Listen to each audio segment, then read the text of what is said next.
warahmatullahi wabarakatuh. Perkenalkan, nama saya Regita Dwi Purnama Anggraini. Di sini saya akan sharing nih mengenai apa sih kaum marginal itu. Apa sih marginal itu? Marginal itu identik dengan masyarakat kecil atau kaum yang terpinggirkan.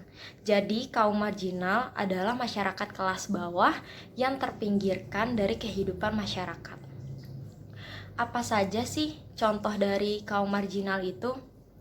Contoh kaum marginal itu antara lain seperti pengemis, pemulung, buruh, petani, dan orang-orang dengan penghasilan pas-pasan atau bahkan kekurangan. Mereka ini adalah bagian tak terpisahkan dari negara kita. Di era situasi dan kondisi saat ini, kaum marginal itu sendiri secara umum adalah masyarakat yang terpinggirkan karena miskin, gelandangan, kaum buruh, anak jalanan, dan lain-lain. Apa saja penyebab adanya marginalisasi? Marginalisasi ada karena tingginya tingkat kemiskinan dan pengangguran, stereotip negatif pada kelompok yang terpinggirkan, faktor budaya, dan monopoli kebijakan. Apa sih penyebab kaum marginal menjadi yang terpinggirkan? Penyebab mereka terpinggirkan dikarenakan adanya tekanan dari ekonomi, sosial, budaya, politik, dan kadang juga peraturan maupun kebijakan pemerintah yang sudah ditetapkan. Kira-kira apa saja ya dampak dari marginalisasi? Dampak dari adanya marginalisasi yaitu dikarenakan kondisi ekonomi yang semakin rendah, sikap apatis dari masyarakat marginal itu sendiri, dan terakhir lemahnya efektivitas pemerintah.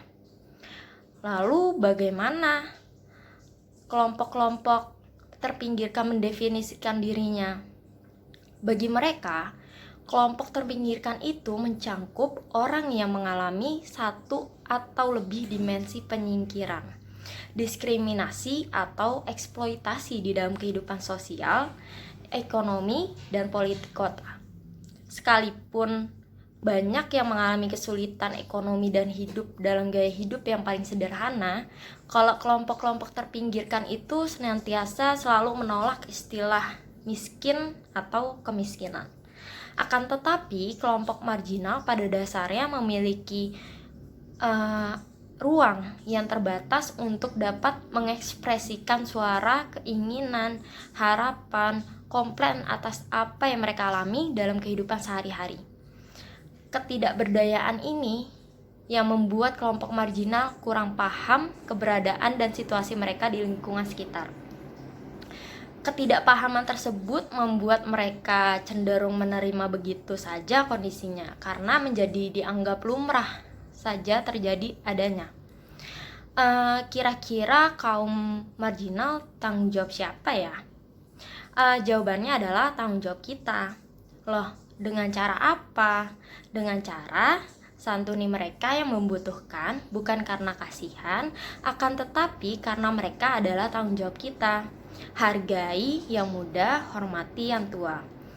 Karena kita duduk sama, rendah berdiri sama tinggi. Kita sama-sama berdayakan dengan asas kemanusiaan yang adil.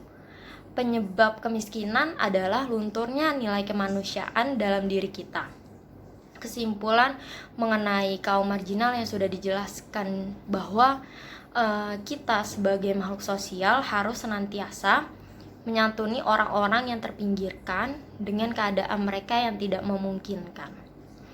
Dan kita sebagai orang yang berpendidikan juga harus memberikan solusi dan inovasi untuk memberikan ruang terhadap kaum marginal supaya mereka juga dapat berkembang untuk depannya.